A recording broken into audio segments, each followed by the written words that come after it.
You're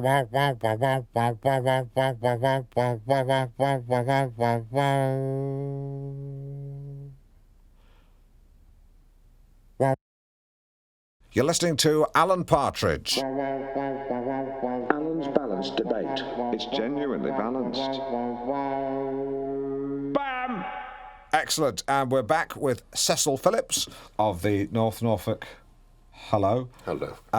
Joined, in the interest of impartiality, on my left by none other than Simon Denton. Simon, I believe your girlfriend is a vegetarian. Yes. Great. Well, Simon will be replacing his jester hat with a protester hat, which often, frequently, a jester's hat.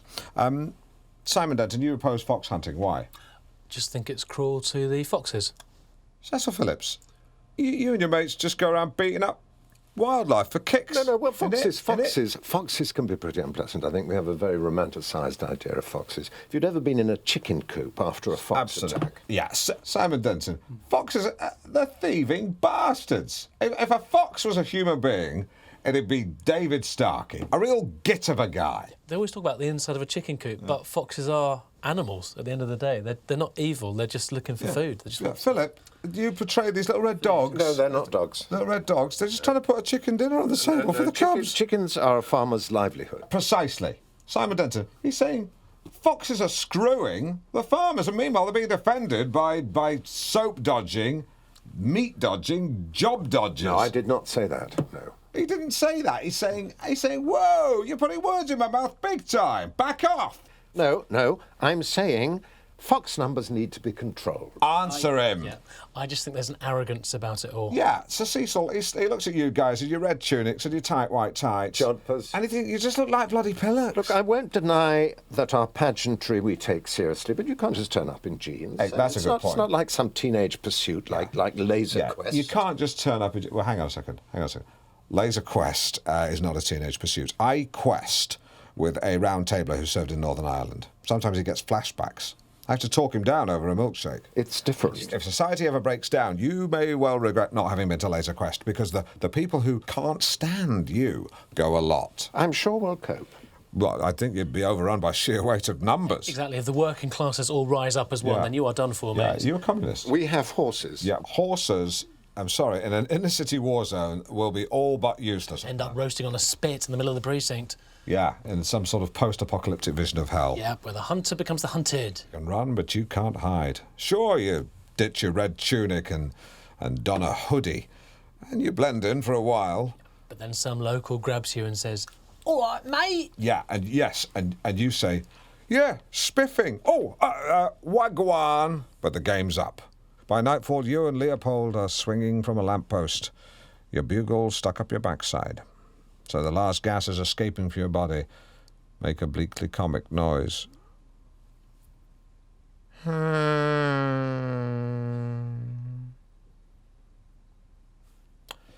I'm afraid that's all we've got time for, but encouraging to know that within that, you've at least found some common ground.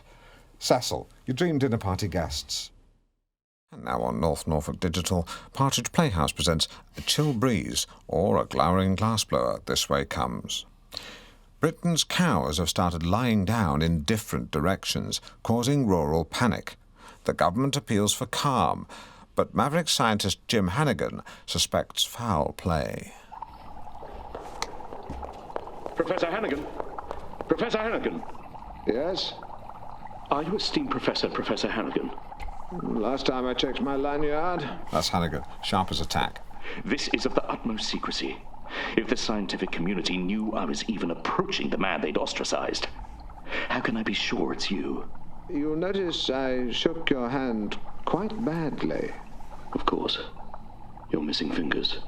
What's happening to his fingers? Hannigan's fingers are based on a guy I knew used to work the engine crane at Longbridge, and they're supposed to wear gauntlets. But a London cocktail party with the cream of the world's scientific minds. Remarkable. Yet one still can't get a decent glass of wine. John Blindmore. Yeah. Whatever happened to him? He got caught having a bubble bath with a boy in the 90s, and so his confidence has taken a bit of a knock. But he's still very good, and his rate's gone through the floor. Hello, Hannigan. Professor Jim Kelvin Hannigan, if you don't mind. So you're playing Hannigan? Yeah.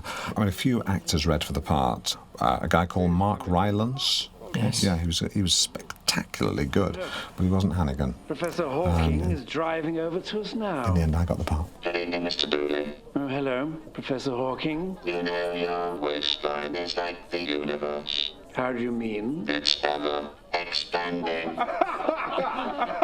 know the universe is ever expanding. Yeah. Yeah? I don't have to stand for this. I'm going over there. Nice one, Hawks. Sometimes I wish I was disabled but clever with a robot voice.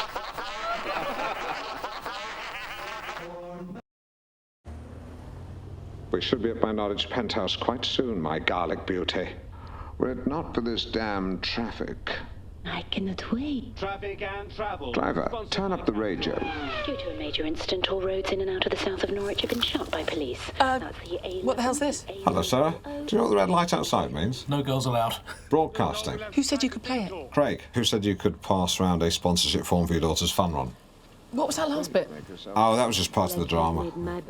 But people might think it was an actual traffic report. I've seen the way you look at me. Your eyes devour me. What is this, anyway? My groin burns for you. It's just a romantic subplot. All good dramas have I'm them. going to kiss you, so you'd better open your mouth very wide. Yeah. Clear up that traffic report now, or I'll have you taken off the air. Fine. And put me down for 50 quid if your daughter manages to heave herself round the course. I'll take that back. Yeah. Actually, I've just had a traffic report on my text. It says that the only road closed into Norwich is in actual fact the A417. Other than that, everything's clear as a bell. Yep, that's your travel. Oh, that's nice. Let me just slip these socks off. Slip these socks off. You like my French underwear? Happy now? Take your top off. That was Hannigan, not me. Goodness me, you're busty. Again, Hannigan, not me. This is ridiculous. Sit on my lap. But I haven't got any knickers on. That's okay. I discarded my underpants ages ago. I'm going to spin on. Malky's story. I sold my wee boy's toys to pay for drugs. Malky flogged Lego for half a p a piece. Skaggs his poison. Janie's story. I live rough on the streets of Norwich. Janie used to be a teacher. Now she's a bum with booze in her veins. Tristram's story. I started taking coke when I first became a hedge fund manager. Tristram missed out on his bonus last year. His dreams of a bigger house in tatters. Thank you, Alan. Thank you, Alan. Thanks, Al, for putting your hands across Norfolk.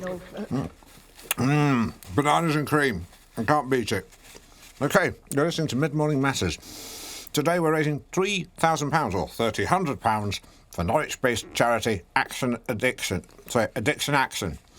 Got some banana in my mouth. Swallow it. OK, Simon, what's the tot up? Yeah, well, we're looking good. We are already at 610 English pounds. Put that in context for any listening addicts. Yep, that is roughly 150 pints of lager or 8 grams of coke. And in terms of heroin? Just checking, I've asked one of the cleaners. The Scottish guy? Yeah. Yeah, good. And hey, what a great bunch of listeners. I mean, I think I stepped on a hornet's nest last year when I suggested Norwich was ready for a Blacktown crier, but you cannot fault their generosity. OK, online now we have an addict who wishes to remain anonymous, so we've disguised their voice. Hello, caller. What's your story? I'm addicted to gambling. The sound guy said it'd be fine. I'm up to my eyes in debt. My marriage is in bits. I've lost my job selling wool in the market. Sorry, I'm getting quite emotional. It's all right, mate. Take your time. So your wife had left you? My husband. I'm a woman. Of course. Sorry. Yes, of course. Men don't sell wool. Listen, love, I think we're going to have to cut this short. The voice distorter's bending your gender. It's also making you sound like a villain from a faraway galaxy. Could you simply say, soon your planet will be mine? Soon your planet will be mine. Yeah, I think we're going to have to leave it there. OK. Wait till he's right behind your shoulder, and then, feign fear if it helps. And then if you feel the back of your arm, just the little knobbly bone there, if he's right up behind you, just into his ribs, into his ribs, and then bang, back of the hand and bust his nose. I know when you were fooling around in the kitchen with Jez before, it was just a bit of tomfoolery, but I just thought when I saw you doing this and this, I just thought, we got to talk. Anyway, That's it. It's 12:30 and we're joined by Derek Bosworth, who's here to tell us all about handheld, bellows-driven reed instruments. Sounds like a real wheeze. Before that, some pledges on the texts. We do have some pledges. Jed from Ipswich says he has a 10-year-old Mondeo 1.8. He wants 500 quid and will give 50 to the appeal. OK, Phil in Glanford says, leave Porsche drivers with red faces with my tweaked VW Golf. Reluctant sale due to baby. He wants 10 grand cash with 60 for charity. And one here from Dennis in Feltwell. 2012 Lexus GS. First to see will buy, no time wasters. Right, and what's the donation? I don't think he said. OK. Time for the weather. Weather update. They're taking the piss, Dave. What was the worst thing you did? God help us. Oh, you mean the tramps? Yeah, no, God, no. One rung below that. Oh, I remember once I broke into someone's back garden and had a fight with a snowman. You know, I had so much premium lager coursing through me, I thought he was from the council. It's good to see you laugh, Dave. Oh, you've got to laugh, Alan. Although tears sometimes help. Tears can help. Tears would help. I've done all my crying, Alan. I like to think I'm a barrel of laughs, because a barrel of tears is good for nothing. Yeah, well, it's just a bucket of brine, isn't it? It's great that you're upbeat, Dave, but it could do with being a little bit sadder. My glass is always half full, Alan. Wasn't that the problem? You've got a son, haven't you? Oh, don't go there, Alan. You get me going. Oh, I can imagine. I think someone once told me that you'd swapped his scale extric for some cocaine on Christmas Day. Well, it was a packet of Daz, as it turned out. Yeah, I always joke, actually, about that, Alan, that I got cleaned out. I mean, you know, it is really sad. You don't sound sad. You don't sound sad. Be sad. You're listening to Alan Partridge. There is a reason I don't talk about my son. Well, you wouldn't talk about it, would you? If your son came up to you and said, Dad, will you put me on your shoulders so I can pick the apples from the tree for apple pie and custard? And I say, no, son, because I'm pissed. And then I say, I've got an even better idea, son. Why don't we play this new game? It's called Invisible Dad, where someone who looks exactly like me lies on the sofa all afternoon watching bargain hunts, while the real me, Invisible Dad, will come out into the back garden in 5 minutes' time and we'll play together all afternoon, son, quietly. But I'm on the sofa half an hour later and I can hear my little boy out in the garden talking to no one. And do you know what I did? I turned up the volume to drown him out with David Dickinson. Oh, God. Fast forward 2 years, and I'm sitting in a room with a circle of chairs, and I'm saying, my name's Tom Barrington, and I'm an alcoholic. Sorry, who's Tom Barrington? That's my real name. You changed your name to Dave Clifton? Yeah. Fast forward again to a summer's day last year, I've got my son on my shoulders saying, Daddy, I can reach the apples. And all I could think was, so can I, son. So can I. And that's what I do, Alan. Every day I just try and reach the apples. Thank you, Dave. I used to think you were a right Burke, but I realise now that's only half the story. Thank you. And I'll tell you something else. I hope you keep reaching those apples every day, because... And if you can't find it in your hearts to find 3K for a guy like Dave Clifton, then I won't bother coming in tomorrow, because I'll be at an orchard behind Dave Clifton on a bicycle with a basket full of apples, and then we'll go home and together we'll bake an apple pie and feed it to his son. And I'll tell you something else, Dave. What? I'm bringing the custard. What's The time is 12:45. Hugs are not drugs. Cuddles, not ruddles. Oh my God, I'm sorry, I completely forgot about you. Sorry. This is called Raindrops and Rainbows. It goes a little something like this. Rained and it rained and it rained and it rained and it rained some more. 1,000 tiny tears coming floating underneath my door. Where did the sun go? Where did the moon go? Where did the sun go?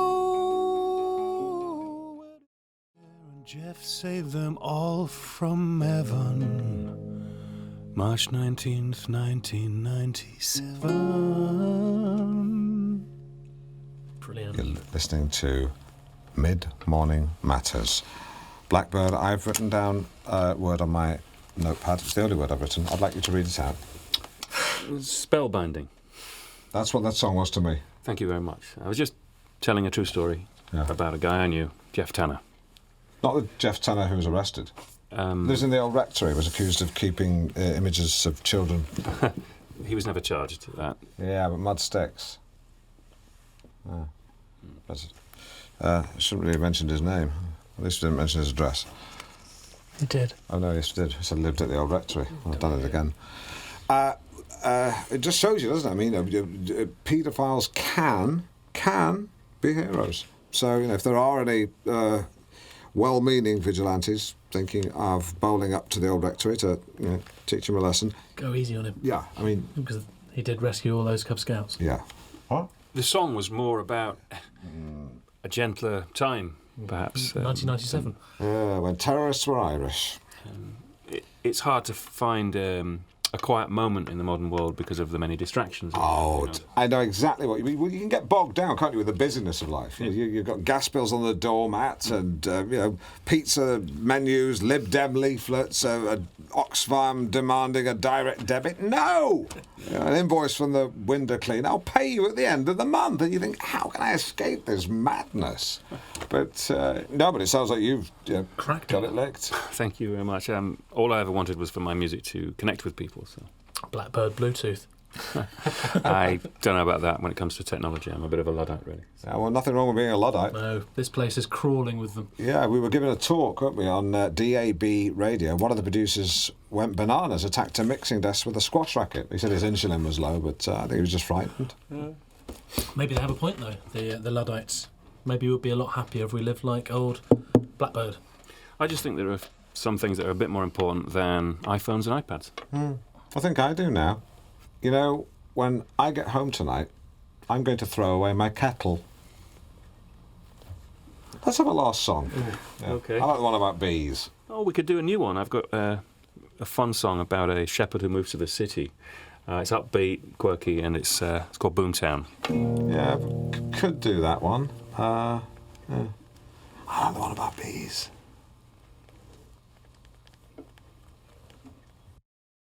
What would life be without iPads? Better. What would life be without cows? Worse. What would life be without Tesco's? Better. What would life be without beer? Worse. John in Beccles. Food.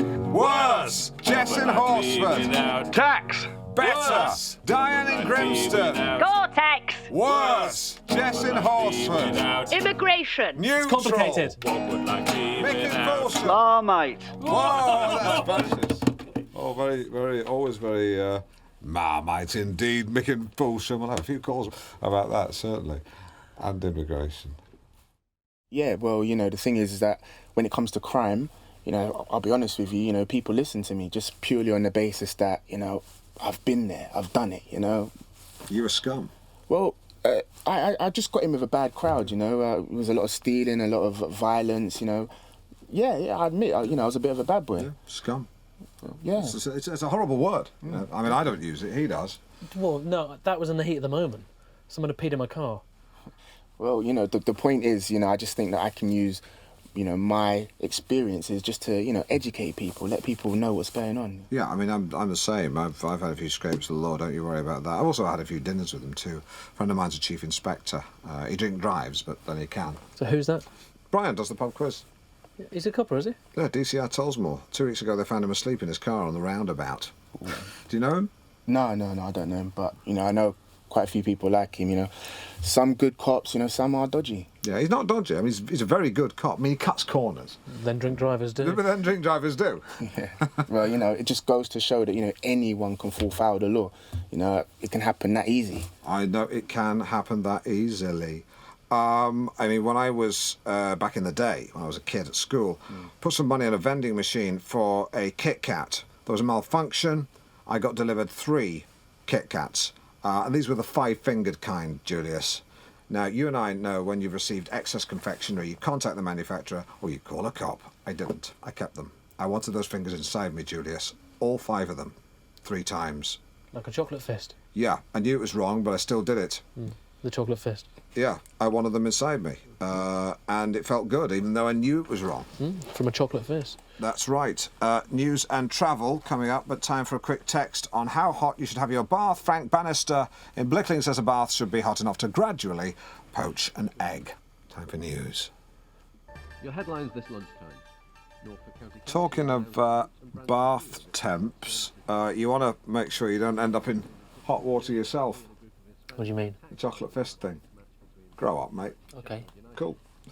I don't see my phone. What kind is it? Mobile. It's just gone AWOL. Well, not AWOL, it's gone missing. Well, not missing, just, in fact, forget about it. These things always turn up, don't they, Simon? Yes. Like the half a stone you lost last month? Yeah, we're not on air. Do you want me to check over here? No, God, no, forget it. Scrap it, scrim it. That's not even a word. I mean, phone schmo and it's insured. People get so hung up on phones. Yeah, we're not on air. I could really murder a pop right now. A what? I could really use a pop right about now. Do you want a pop on me, Julius? Do you want a fizzy drink, Julius? No, thanks. I'm all right. Brian. I'm sorry. It was a joke. Okay, Brian, stand away from the fruit machine. I can't tell what you're saying. Cool it. Cool it. I'm sorry. Okay. All right. Now, all right. Are you still all right for the quiz on Monday? No, I'll pick you up. No, I want to. Okay, ciao. That guy should not be a serving police officer. That was Berlin with Take My Breath Away, which I'm dedicating to my partner Angela, who's got asthma. I'll tell you what takes my breath away, the number of calls and texts we've had about Jasper. It's not been like this since we had the chat about Ramadan. Although on our message board, a few people have let themselves down with some pretty ugly vitriol. There's a surprise. Yeah, I won't go into detail, but lots of Fs, smattering of effing Cs, some D-heads, and various T's, and a couple of S for brains. Okay. Right. Time once again for... Shut up! Time once again... 1,000 apologies. ...for our local hero of the week. Sponsored by Benson and Hedges. And you'll remember last week it went to Andy Deacon, a father of 3 who was on a school roof retrieving a football and found the body of a cat, which he returned to its owner very thoughtfully in a silk-lined shoebox. Once again, you've been calling with your tales of public spirit, heroism and daring do. I'm sure it's what Alexander Graham Bell had in mind when he invented the telephone. Good humour. Every week, I do sometimes we think ask that we you, set too much our listeners, store in to hearing put as many forward someone opinions as in possible. your life as Andrew who Neil, you feel is worthy of the once said title to me, hero. Opinions are like it doesn't have to be bottoms. hero in the Everyone traditional sense, has one, i.e. a soldier in Iraq, but someone that you feel has gone out of the way to do something for someone else. That's what we're looking for. It really is that make simple. One crave a little bit of silence. Unbelievable. Hello, June. Hello? It's Alan Partridge from North Norfolk Digital's local hero. Sponsored by Benson and Hedges. Who was that? Your friend Maggie tells us that you've been recently knitting some luminous bibs for the car park attendants at your office. Oh, I did, yeah. Well, I'm pleased to say that you've been named as this week's local hero. You? Ah, the hero. Who was that? By way of a prize, you should be able to see a man outside dressed as a clown with £100 cash in his pocket. Oh. Is he smoking a cigarette? He might be. Simon, who'd be your local hero? Probably my newsagent. At the end of the day, each day, he gives away all the leftover sandwiches to homeless people. That's a hero. He's a hero. He's a hero. What about you, Jasper? Oh, no, I couldn't possibly comment. Oh, go on. Well, I'll tell you who I wouldn't nominate. No, we can all do that. Hitler. Tell us who you would nominate. Well, I've always admired... Not someone who works in the media or London. Yeah, God forbid. Making one of them a hero would be like Don't do one of those. Just tell us who's your hero. Well, there was a history teacher at my school, Mr. Rigg. No, So he'd be my... Sorry. No, you were saying. No, please, do go on, I insist. Just he'd be... he didn't have to take me under his wing, and he did. And he was very kind to me when I was vulnerable, and I miss him. I don't mind saying that. You should talk more like that, because when you did, you can see in your face that deep down you're a cracking fella. Hmm? Thank you. Forget about it. Forget about it. Love that. OK, time for some music. Here's a chap who's permanently high while his mates sell blubber for cash. It's Bob Marley and the Wailers. Jill. Valentine's Day. Unfortunately, not something the whole world can celebrate. No, that's right, Alan, and if you're single on Valentine's Day, it can be very hard, but good food will always lift the spirits. Absolutely. Couldn't agree more. I think really the message is to anyone who is lonely out there, on a day like today, throw caution to the wind and eat yourself giddy. I think on Valentine's Day particularly, it would be a cold heart that wouldn't let you use food as a crutch. Well, the thing is, Alan, it's called comfort food for a reason. It is. Although I would say that if you are going to do that, please do introduce roughage at some point along the way. Forward planning always pays off. You don't want the 15th to be an even more depressing day than the 14th. Although for me, it always is. Unfortunately, that's the day my ruddy dad died. So, yeah, but mixed feelings, so not all bad. Well, a good plate of comfort food can really work one... In a nutshell, I got a bit of that, but I loved him, so... Yeah, well, a good plate of comfort food can do wonders for a broken heart, if not for the waistline. Off. Let me ask you about comfort food. We've all been there. You come home from another god-awful day at work with people you hate. There's no one at home. The lights are all on. The sink's full of dishes. You flop down on the sofa. Don't even take your coat off. Who are you trying to impress? There's no one there. The TV's blaring out. You can't find the remote. It's been on ITV for a month. You're vaguely aware of some policeman talking to a drunk teenager with a blurry face, and you think, so help me God, I need to be comforted by food. What do you cook? Fried egg sandwiches. Yeah. 3 fried eggs on Mother's Pride white bread with lots of butter. All right. Hey, you're a chef, right? Yeah, but even chefs need comforting. Yeah, all right. Alan, can I ask you something? You may. What makes you feel sexy? Sitting in a leather chair in my underpants. No, I mean food-wise. Oh, blue cheese. Because Oh, for a that's lot nightmares. of people, it means Italian food, the food of love. And so today, I'm going to be making a dish from Naples. Nipples. What? Staggering. You was out on the town last night. No, I wasn't. Of course you were. I wasn't. I was at home. I was drinking away. Where'd you live? A drop-in centre? Back off! I'm having a tough time at the moment.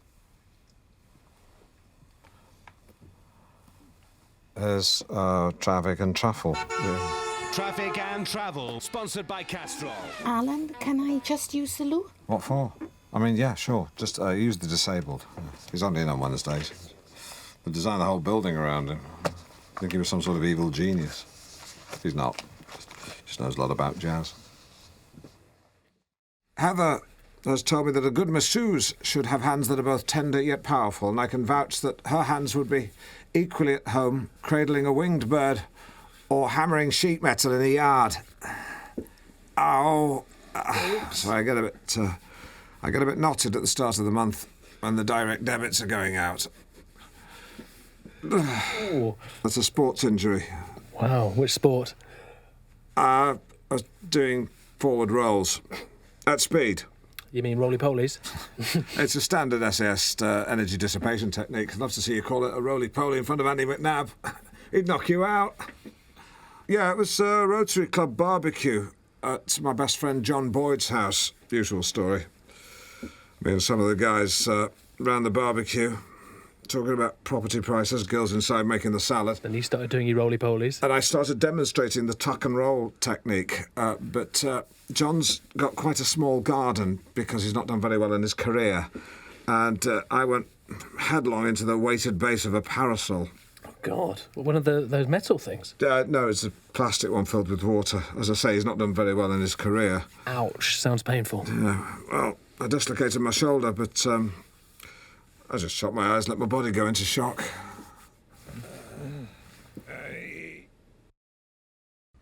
You're listening to a mid-morning massage. Do me a favour, keep your head down. I've got to do the eye down. It always reminds me of being born when I put my head through a hole. It's very hard to swallow. Should place a spittoon down there. Seriously, though, is there a mug or something? Yeah, I'll pop mine down. So how are you feeling, Alan? I'm very good. I've always been very good at letting the stress, fade away. Yep. Which is why a lot of people hate me. But I just say, let them hate me. Yes. Let that be their burden. Very wise. Let them get cancer. Getting quite jealous here. Alan? Alan? Tomorrow, Alan will be asking you to join his campaign against the £1 deposit for supermarket trolleys. Alan's 3 solutions are abolish, chip and pin, or retina scan. Quick. Oh, sorry. I was having a dream. Sorry about that. I was just dreaming I was walking along the Appalachian Trail. I got caught in a thunderstorm and we had to find shelter in an abandoned log cabin. So who are you walking with? Just me. Just me and Julia Bradbury.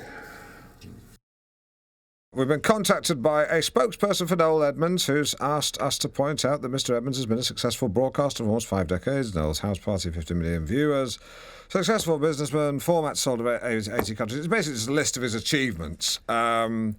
I do have to read this. Any views expressed about Noel Edmonds were those of Alan Partridge and not the station. Yep, totally agree with that.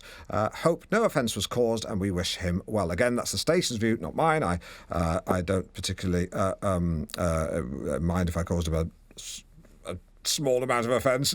And whilst I don't wish him ill, I don't particularly want him to find any peace, if I'm honest. Now, though, a chill-out compilation I found at a car boot sale.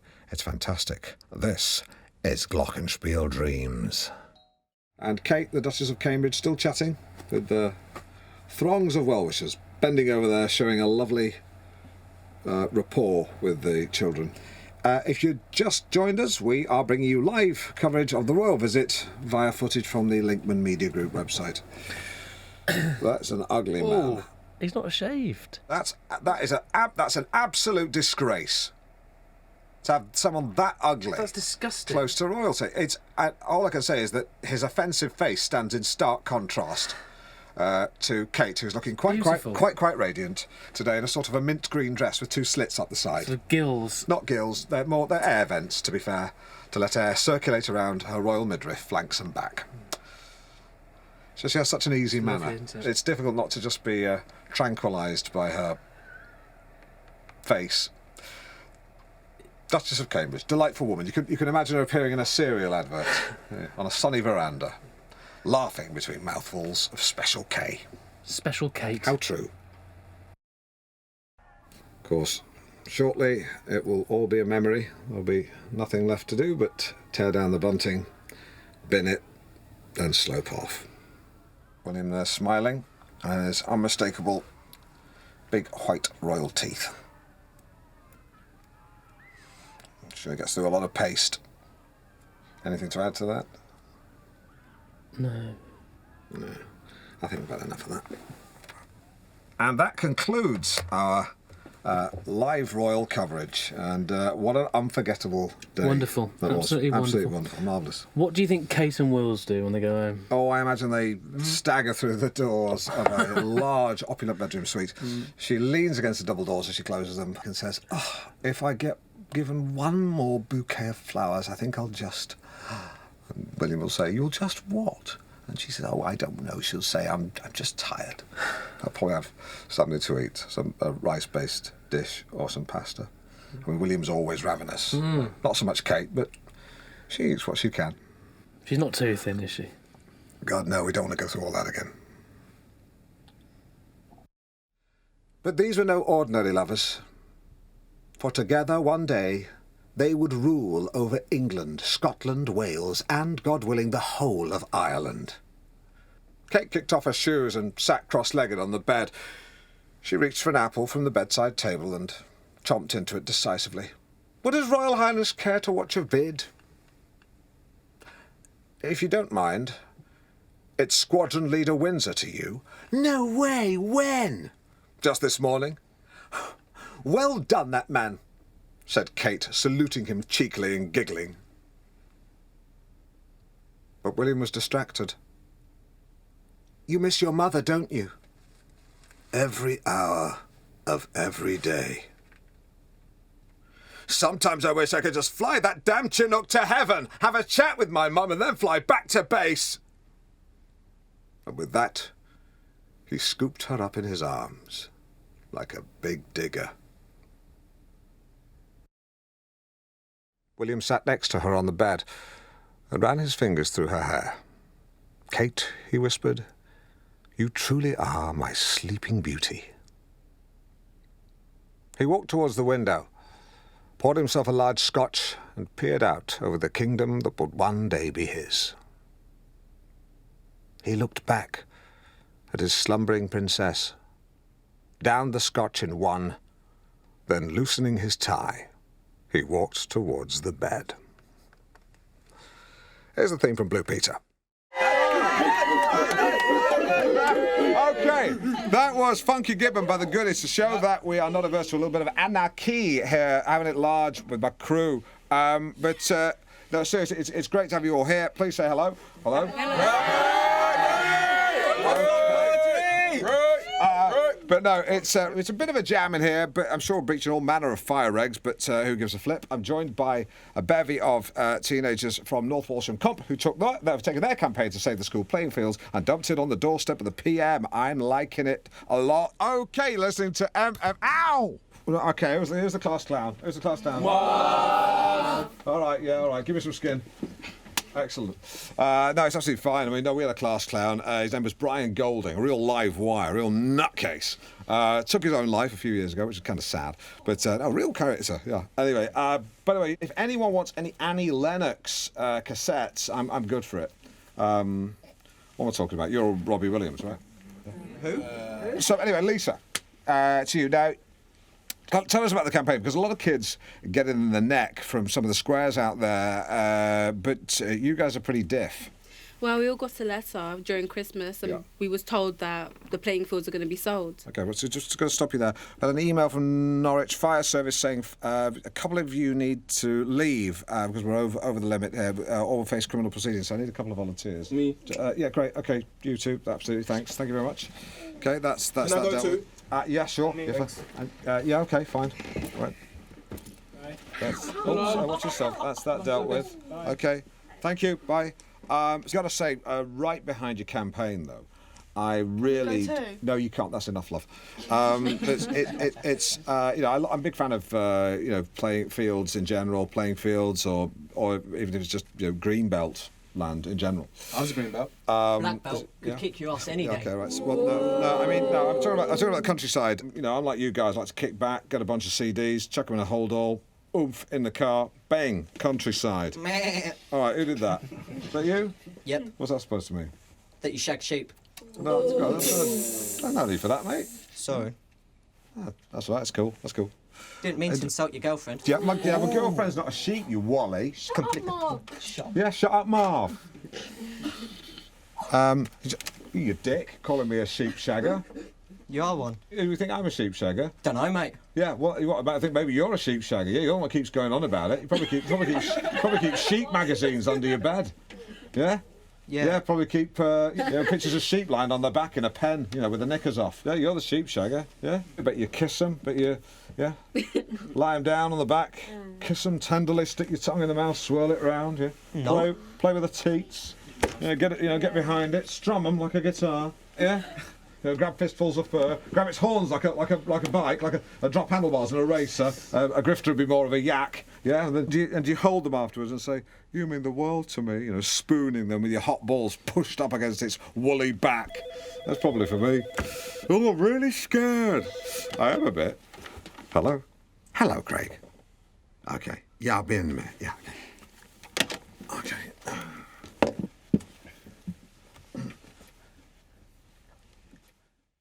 In the absence of our regular news team, the news read by Alan Partridge.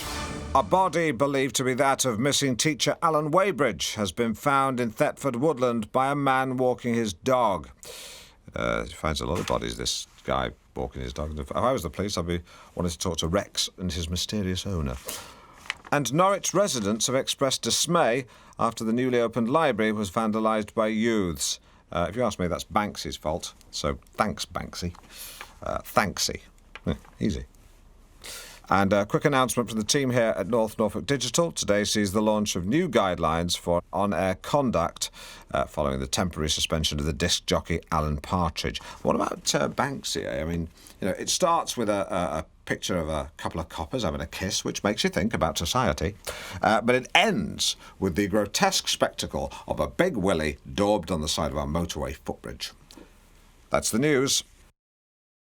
The robot time is 15:30. I'm Alan Partridge, in for Dave Clifton. Drive time. Come on, Norfolk. Let's go home. Let's hear where you enjoy a coffee sponsored by Costa.